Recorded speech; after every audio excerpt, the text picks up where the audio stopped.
berjumpa bersama saya Angie dan saya Grace di podcast Moga. Kali ini kita bakal ngebahas tentang sikap kaum muda Kristen di tengah tantangan zaman. Oh ya Angie, kali ini narasumbernya siapa sih?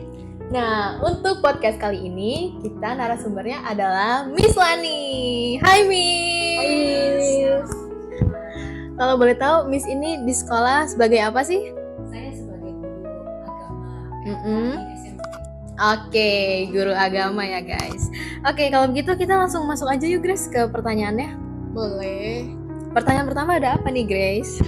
Di era media sosial, kita sering menemukan berita yang belum tentu benar. Menurut pandangan Kristen, bagaimana seharusnya kita menyikapi hoax? Hoax ya. Oke. Hoax itu memang sesuatu hal yang nggak benar ya, atau belum tentu benar ya. Jadi sebagai remaja Kristen, remaja yang menghadapi tantangan memang lebih sulit dibandingkan masa zaman saya remaja. Karena kenapa? Karena kemajuan teknologi itu yang membuat semakin banyak berita-berita. Dan apalagi sekarang mengenai AI ya. Iya. Bisa dibuat yang tidak benar jadi benar. Kembali untuk menyikapi bagaimana kita menghadapi tantangan media, teknologi yang semakin canggih, kita tetap mesti lebih lagi mendekatkan diri sama Tuhan. Dan terutama tentang hoax ya.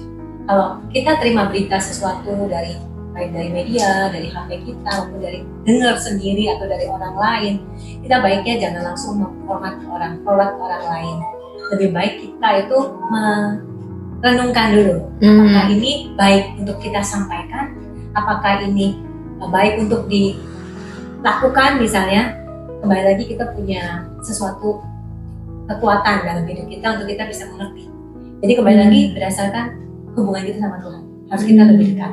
Dan kalau misalnya pun itu berita yakin kayaknya benar, ya kita lebih baik keep dulu, kita doakan. Misalnya contoh terjadi hal akan resesi, ini kan akan ada megatrust segala macam ya, kita baiknya kita doakan saja dulu. Kita doakan dan kita gumulkan Tuhan, baiknya diundur atau jangan terjadi sama kita dan tidak menimpa kita. Itu aja sih. Jadi jangan langsung forward, apalagi langsung share kemana-mana. Itu lebih baiknya kita lebih bijak dalam menghadapi hoax, terutama di pergaulan kalian juga.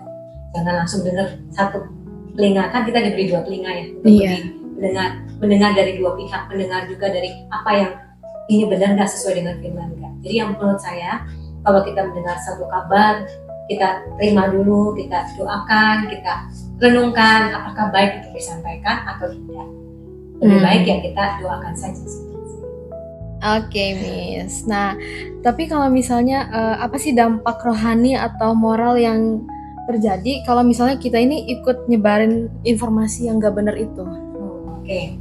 Dampak rohaninya otomatis kalau kita yang menyebarkannya, jadi ikut berbuat dosa, ya kan? Iya. Menyampaikan sesuatu kebohongan atau yang tidak baik. Contohnya bisa bukan kebohongan aja, misalnya itu pun benar, tapi merugikan orang lain. Itu kan membuat kita juga ikut ambil andil dalam berbuat dosa, ya kan? Apalagi itu menyangkut nama baik seseorang, apalagi menyangkut kepentingan bersama, itu ya menurut saya sih kembali lagi ke moral kita. Apakah kita mau menyampaikan atau itu kita sendiri mestinya punya Roh Kudus ya, mengingatkan kan. Kalau kita lagi berbuat nggak benar kan hati kita nggak damai. Itu dampak rohaninya kita nggak jadi nggak tenang hidupnya ke depannya, apalagi misalnya sampai terjadi sesuatu yang merugikan orang lain. Dampak rohani dan moral kita jadi semakin mana? Kita semakin nanti kayak minder atau nyeselnya seumur hidup atau gimana, itu yang membuat dampaknya nggak baik. Oke, Miss. Lalu, apakah Miss punya ayat Alkitab yang berbicara tentang pentingnya berkata benar dan tidak menyebarkan dusta? Ada, itu ada di ayat Alkitab yang kalau ya katakan ya dan tidak kalau katakan tidak. Saya lihat ya, saya nggak hafal semuanya. Iya, nggak apa-apa, Miss. Kita lihat di yang tentang kejujuran. Matius 5 ayat 37.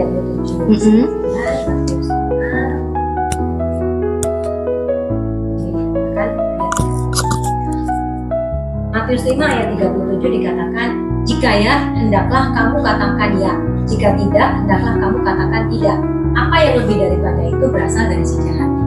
Jadi menurut saya Alkitab ini firman Tuhan selalu ya dan amin. Dia mengajarkan tentang kebenaran. Jadi kalau kita hati kita ya katakan ya, jangan nggak enakan nanti kalau ngomong ya nanti merugikan atau membuat orang lain jadi gimana.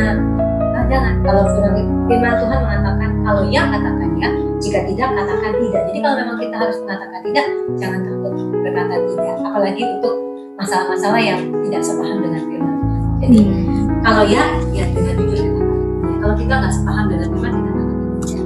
Dan jadi katakan hendaklah kamu katakan tidak apa yang lebih dari jika ya katakan ya, hendaklah kamu jika tidak katakan tidak. Apa yang lebih daripada itu berasal dari si jahat. Jadi berasal dari iblis biasanya. Iblis kan suka memprovokasi kita. Jadi apa yang ada di hati kita sesuatu yang murni. Kalau kita berbuat baik kan kita langsung suka senang. Jadi kalau ya katakan ya, kalau tidak katakan tidak. Jangan bimbang, jangan suam-suam kuku. Oke, Miss. Nah, Indonesia ini kan juga punya keberagaman agama sama budaya nih ya, Miss. Nah, gimana sih cara kita ini sebagai kaum muda Kristen ini menyikapi di tengah perbedaan itu? Menyikapinya kita sungguh beruntung ya tinggal di suatu negara yang bineka berbagai macam agama, ras ya, kulit juga berbeda ya. Kita menyikapinya kembali lagi seperti yang Tuhan Yesus ajarkan, bertoleransi, menerima manusia sebagaimana adanya, jangan memilih-milih teman. Contohnya sekarang lagi bulan puasa ya, kita menghargai mereka yang berpuasa. Jangan menganggap bahwa kok puasa aneh-aneh atau segala macam, jangan. Karena kita punya sesuatu yang Tuhan Yesus ajarkan, bahwa kasihlah sesamamu, gitu kan. Jadi kita bertoleransi lah. Toleransi itu menerima perbedaan yang ada di sekitar kita. Jadi kalau kita menerima, otomatis kita bisa damai, tenang. Tapi kalau kita yang merasa diri kita benar, merasa agama kita yang paling benar, itu udah membuat sesuatu yang baik. Jadi satu-satunya menyikapi keberagaman itu ada dengan toleransi. Oke, Miss. Selanjutnya nih, Miss, jika mengalami diskriminasi atau sikap intoleransi, apa respon yang sesuai dengan ajaran Kristus menurut Miss?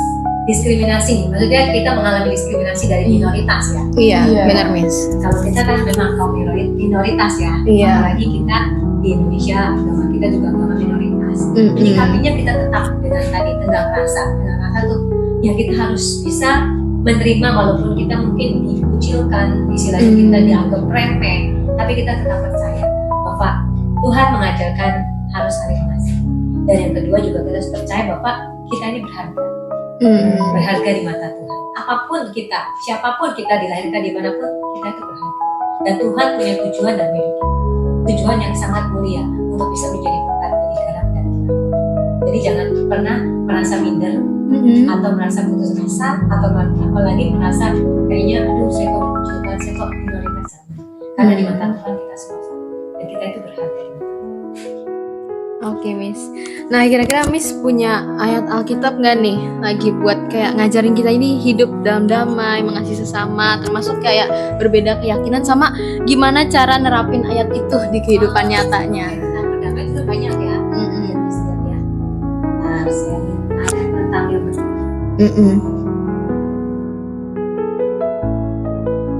Karena kadang kan kalau misalnya kita tahu ayat gitu ya, Miss, kadang kita bingung gimana sih cara nerapinnya gitu loh. Saya dapat di Roma 12 ayat 18. Roma 12 ayat 18 ya. Di sini dikatakan Roma 12 ayat 18, sedapat-dapatnya kalau hal itu bergantung padamu, hiduplah dalam perdamaian dengan semua orang. Jadi dikatakan di sini kalau itu keputusan di tangan kita, berdamailah dengan semua orang. Sedapat-dapatnya kalau itu bergantung padamu. Jadi keputusannya tergantung kita. Mau kita damai atau tidak. Berdamailah dengan semua orang. Jadi kalau misalnya gini, ada contoh ya, orang yang bikin sebel kita, atau di kelas bikin jengkel. Tapi kita pesan nih, keputusan kita yang pegang. Kita mau terima dia, memang orangnya begitu, atau kita mau kayaknya enggak. Nah itu terasa ya keputusan di kita. Jadi di sini katakan sedapat-dapatnya kalau hal itu bergantung padamu. Jadi bergantung pada kita sendiri. Mau kita mau damai, apa kita mau ribut? Kita mau meladenin orang itu, apa kita mau cuekin? Tergantung pada kita. Tapi di sini katakan hiduplah dalam perdamaian dengan semua orang. Jadi damai itu indah kalau menurut saya. Jadi ngapain sih cari musuh? Iya benar.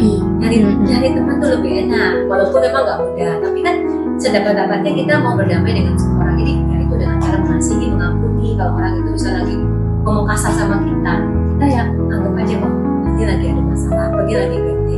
Kita yang tenang, damai. Itu yang membuat kita jadi enjoy. Kita nggak kepengaruh keadaan. Karena damai itu di dalam. Damai itu dari dalam keluar, bukan dari luar ke dalam. Jadi keputusannya di kita, betul nggak? Orang yang bikin jengkel, apakah kita mau ikut jengkel? Enggak, sampah jangan diladenin. Tergantung pada kita sendiri. Oke, Miss. Oke, selanjutnya pergaulan bebas sering dianggap hal yang biasa di zaman sekarang. Bagaimana pandangan iman Kristen tentang hal ini? Oke, jadi memang kemajuan teknologi kembali ya yang saya bilang ya, apalagi di kota-kota besar, pergaulan bebas tuh udah sangat biasa buat mereka, betul nggak? Jadi pergaulan bebas, pacaran, sekarang mah udah nggak ada batasan segala macam. Kan jam dulu kan waktu zaman saya kan boro-boro ya, pulang jam 9 malam aja udah dimarahin mama. Iya. Tapi jam sekarang udah bebas. Waduh. Ya kan? Nah, bagi kita anak-anak Tuhan udah diajarkan kita itu baik kudus ya. Kita hidup dalam keputusan yang Tuhan inginkan.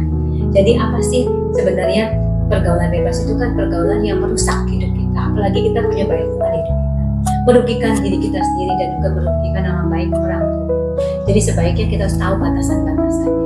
Untuk menghadapi ya kita perlu satu-satunya memfilter teman-teman kita. Kalau itu kita lihat teman kita udah nggak sesuai dengan firman Tuhan, udah tidak sesuai dengan kebenaran, ya kita menjauh. Jangan bergaul. Karena pergaulan bebas itu sudah sangat luar biasa dianggapnya hal yang umum. Tapi kita, umat Tuhan diajarkan hidup kudus. Pernikahan cuma satu kali, ya kan? Nggak bisa ada notarin nggak ada kata-kata membalik lagi, cerai atau gimana, one way ticket. Jadi selama kita masih bisa jaga kekudusan, itu jaga yang terbaik. Memilih teman, pikiran kita harus benar-benar bersih. Bagaimana pikiran kita bersih, ya kita harus membaca firman Tuhan, dengarkan firman Tuhan, beribadah. Itu bisa memfilter dan membuang semua hal-hal yang tidak. Dan jaga pergaulan juga. Oke, Miss. Nah, selanjutnya gimana sih cara anak muda ini bisa tetap bersosialisasi tanpa ikut arus yang salah gitu? Oke. Sosialisasi penting banget. Ya, apalagi remaja sekarang udah banyak kegiatan, ya kan? Iya. Kegiatan bukan hanya di sekolah, betul nggak? Di tempat hobi, olahraga banyak teman-teman. Nah, bagaimana kita bisa menyikapi ya? Bagaimana kita bisa memilih pergaulan yang baik? Ya kembali lagi kita tetap ya. Maksudnya gini, kalau kita dekat sama Tuhan, kita punya Roh Kudus di hidup kita bisa dikasih warning. Bagaimana ini pergaulannya dengan baik? Jangan. Ciri-cirinya biasanya dengan perkataan. Perkataannya kasar apa enggak, betul nggak? Terus kedua, dan pola pikirnya kotor apa enggak, benar apa enggak, negatif apa enggak. Pikiran negatif itu merusak kita juga. Jadi ya ada firman mengatakan pergaulan yang buruk merusak kebiasaan yang baik. Jadi kalau kita sebaiknya menghadapi itu, kita harus tahu bagaimana sih lingkungan yang sehat. Lingkungan yang sehat adalah lingkungan yang membawa kita dekat kepada Tuhan. Itu lingkungan yang sehat, yang memotivasi kita untuk belajar, untuk memotivasi kita untuk tetap taat, setia, walaupun mungkin ya keadaan yang nggak baik, tapi kita tetap punya teman-teman yang membangun kita. Jadi kalau pilih pergaulan kita, ya kita harus tahu pertama sesuai dengan firman Tuhan dan juga yang membawa kita dekat sama Tuhan. Pacaran juga, mungkin yang udah pacaran ya, apakah teman dekat kita ini membawa kita dekat sama Tuhan? Kalau enggak ya berarti jangan. Nanti kita harus merosot, ya kan? Pacaran enggak salah enggak? Karena cowok cewek wajar ya kan? Kecuali cowok jangan, cewek jangan. Tapi kembali lagi bahwa apakah pasangan kita membawa kita dekat sama Tuhan? Pergaulannya dilihat. Dan yang kedua, apakah dia menghormati orang tua? Ya kan? Kalau dia menghormati orang tua yang lebih tua, istilahnya di gunung atau di siapapun, itu udah benar. Tapi kalau dengan orang tua atau orang yang lebih tua dia juga nggak menghormati, itu udah nggak baik. Jadi pergaulan tuh bisa dilihat dari situ, dari sikap, perkataan, pikiran mereka juga bisa kita lihat. Jadi pandai-pandai memfilter untuk bisa menghadapi pergaulan-pergaulan yang membawa kita semakin jauh dari itu. Oke, Miss. Nah, kalau untuk ayat Alkitabnya nih, Miss, apa sih yang ayat Alkitab yang berbicara tentang menjaga kekudusan dan memilih pergaulan yang benar?